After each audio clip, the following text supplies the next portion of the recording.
To Congress, it's time for the United States Senate to pass the Equality Act and put the legislation on my desk.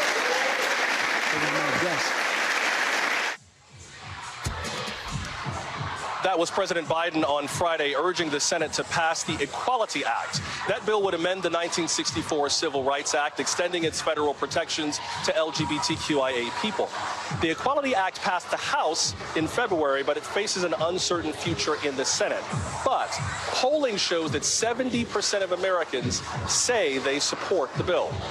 Let's discuss it with Democratic Congressman David Cicilline of Rhode Island. When he took office in 2010, he became just the fourth openly gay member of Congress. Also with us is Democratic Congresswoman Marie Newman of Illinois. Her daughter Evie is transgender. Good to see you both this evening. Congressman Cicilline, let me start with you. What do you think the timeline is for this bill? Senator Tammy Baldwin, a Democrat from Wisconsin, says that there has been, in her words, incremental progress, but she's not sure that there are 10 Senate Republicans on board to move this forward towards passage. What does the timeline look like to you? Well, as you mentioned, Joshua, we passed this in early February, and we have been working hard to convince the Senate Republicans to support equality for the LGBTQ plus community. As you pointed out, a vast majority of Americans support equality for our community. They know discrimination is wrong. In fact, a majority of voters in every single state in the country believe LGBTQ Americans should live lives free from discrimination of any kind.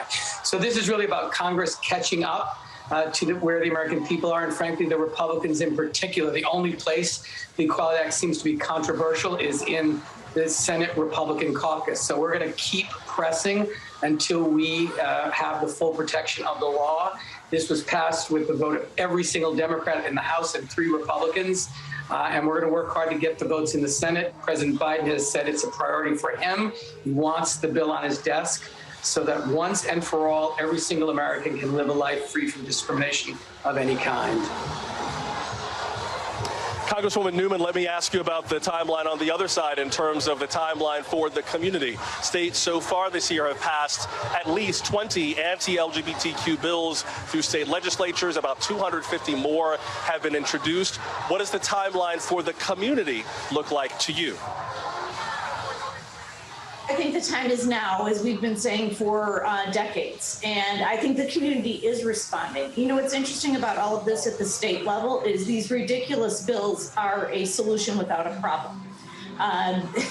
These are just all based in hate, and that's all it is. They're gigantic red herrings. You know, whenever you don't have an argument, every attorney and every judge will tell you use red herrings, and that's what these are. So funny thing that the AP reporting team that has gone to all of the legislative folks that have authored these horrifying and ridiculous bills have asked, is there data? Is there a study? Is there an incident? Is there an episode? Is there any anecdote? And there's not so much as an anecdote.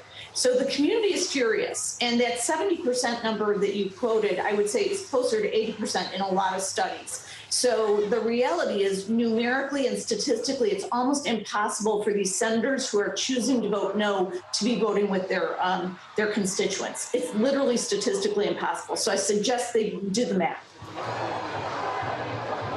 Congressman Cicilline, one of the objections to this kind of legislation in general and the Equality Act specifically is that it might infringe on religious rights for people who do not necessarily have the same views about LGBTQIA people as you have. Is there a way to reconcile this kind of legislation with the First Amendment, or do you think that's just a red herring? Look, there's nothing in the Equality Act would in any way impinge on the free exercise of religion. Religious exemptions already exist in the civil rights law. The same exemptions would apply to sexual orientation and gender identity. We're not asking for any more religious exemptions, but we won't accept any less. So whatever religious exemptions exist in current law would remain.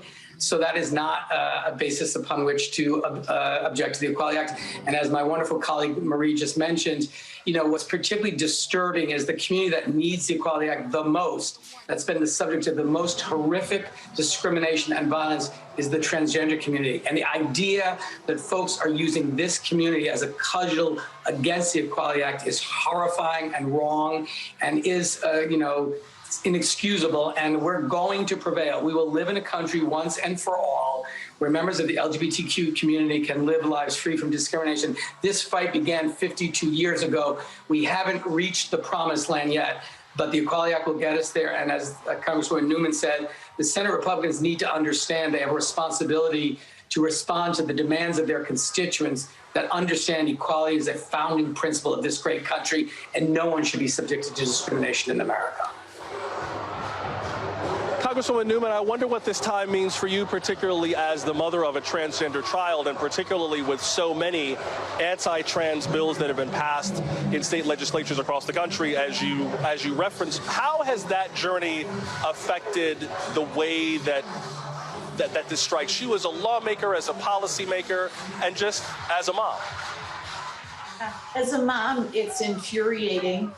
The good news here in Illinois, we're incredibly blessed. It's a very welcoming state to the LGBTQ plus community. However, that is not true in many states. And my daughter and I, my husband and my son fight constantly to make sure that people are safe and equal. You know, all we're asking for is equality, nothing more, nothing less. This is not an unusual request. And as my colleague David Cicilline said a couple of times, is that this is the basis of our Constitution.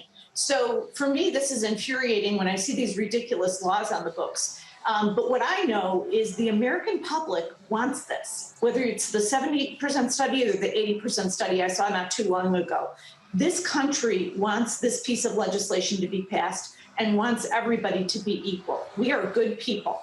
And so, again, I just stress those senators that are choosing to vote against their constituents, I think are going to get a very ugly surprise at the ballot box. So I recommend they really think about this before they vote. Congressman Cicilline, before I have to let you two go, I wonder what your sense is of these Pride celebrations and the future of them. Some have said that now is the time for Pride celebrations to return to their more political activist roots and get a little further away from entertainment and large corporate sponsorships. Before I have to let y'all go, what do you think? Well, look, I think Pride is an important moment to celebrate our community, to affirm the dignity of every single member of our community, and to just enjoy the company of each other. It's also a time to renew our commitment to fight for our equality. We have not achieved it yet. We're facing some difficult challenges in states, as Marie mentioned. And so I hope people use it as a time to celebrate, but also as a time to engage deeply in this fight. You know, no one gives you your own freedoms. You have to fight for them. And our community is no different. We need to continue to fight until we finally achieve full equality in this great country. And very briefly, Congresswoman Newman, before we go. You know, I think that everybody community should do it the way they want it to be done, right? Here in Illinois, we do a combination of both political activism and just a lot of good fun. I've had a lot of parties this month, so we like to have fun here, but we also know why we're fighting, and not a day goes by in the month of June that we don't remember that. So do it your way. Rhode Island Congressman David Cicilline and Illinois Congresswoman Marie Newman. Pleasure to have had you both on tonight. Thanks very much. Coming up, new research shows a significant